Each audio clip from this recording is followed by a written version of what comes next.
Mario took the IRT local subway downtown. He held the matchbox up at the level of his chest so the cricket could see out.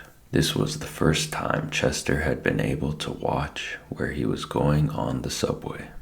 The last time he had been buried under roast beef sandwiches. He hung out of the box, gazing up and down the car. Chester was a curious cricket, and as long as he was here in New York, he meant to see as much as he could. He was staring at an old lady wearing a straw hat, wondering if the flowers on it were real, and if they were, what they would taste like.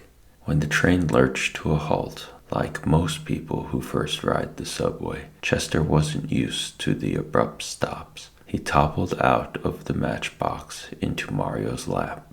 The boy picked him up again. "You've got to be careful," he said, putting his finger over the open end of the box so there was just enough room for Chester to poke his head out.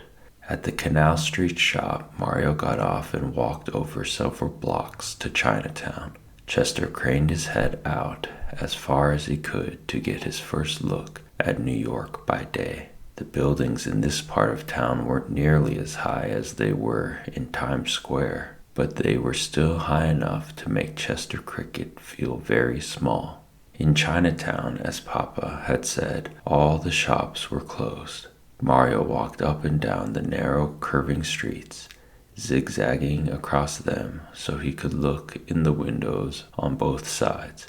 In some he saw the cardboard shells that opened up into beautiful paper flowers if you put them in a glass of water, and in others the glass wind harps that tinkle when they're hung where the breeze can reach them. But he couldn't find a cricket cage anywhere.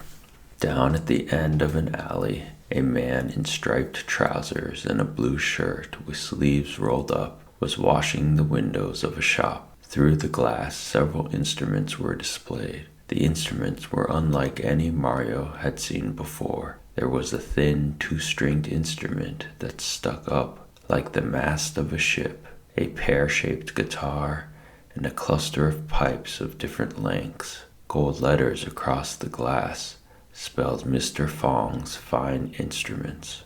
The man stopped wiping the window and appraised Mario through his spectacles. His brown eyes were warm and curious. "Hello, are you lost?" "No, I was looking for somewhere to buy a cricket cage." The man scratched his neatly styled hair, which was mostly black with a little bit of white. "Cricket cage, huh?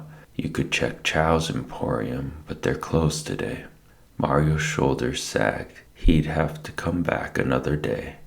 He slid open his matchbox so his cricket could look around. It might be a while before they could come back. The man peered at Chester. "Say, that fellow looks like a real fighter. Strong legs, thick head. That's a blackhead general."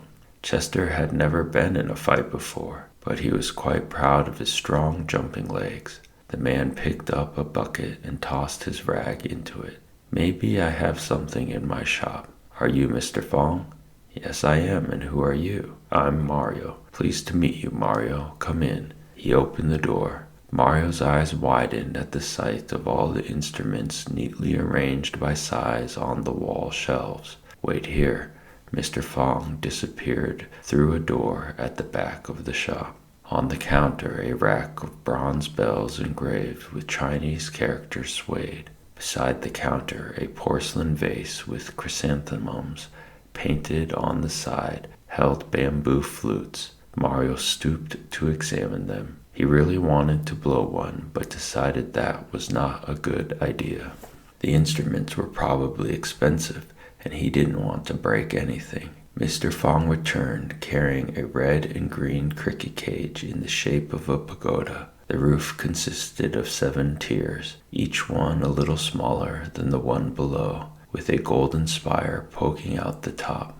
At one side was a gate with a tiny latch on it. Mario wanted to own the cage so much that he tingled all over, but it looked as expensive as the instruments. "This is a very special cricket cage. It was the home of a just and brave fighter who brought much luck to its owner."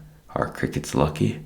"Very. We like to say, a little body often harbors a great soul. From his pocket, Mario dug out his money. All that remained from his weekly allowance of a quarter was a dime and a nickel. Mario closed his fingers around the coins, knowing the cage must cost more than that. Because your cricket seems so remarkable, I will sell you the cage for 15 cents, Mr. Fong pronounced. Mario couldn't believe his ears. He knew Mr. Fong was just being nice, but since he really wanted the cage, he wasn't going to argue. He handed Mr. Fong the money. Thank you, grinning from ear to ear. He headed for the door. One more thing, said Mr. Fong. Slowly, Mario turned around, hoping Mr. Fong hadn't changed his mind. A blackhead general needs a bell to ring when a fight is over. He removed the tiniest bell from the rack on his counter, which was the size of a thimble. With a length of waxed thread, he hung the bell on the inside of the cage. This is my gift to you and your cricket. Mario put Chester into the cage. The cricket jumped up and knocked against the bell. It tinkled faintly. I think he likes it. Thank you, Mr. Fong.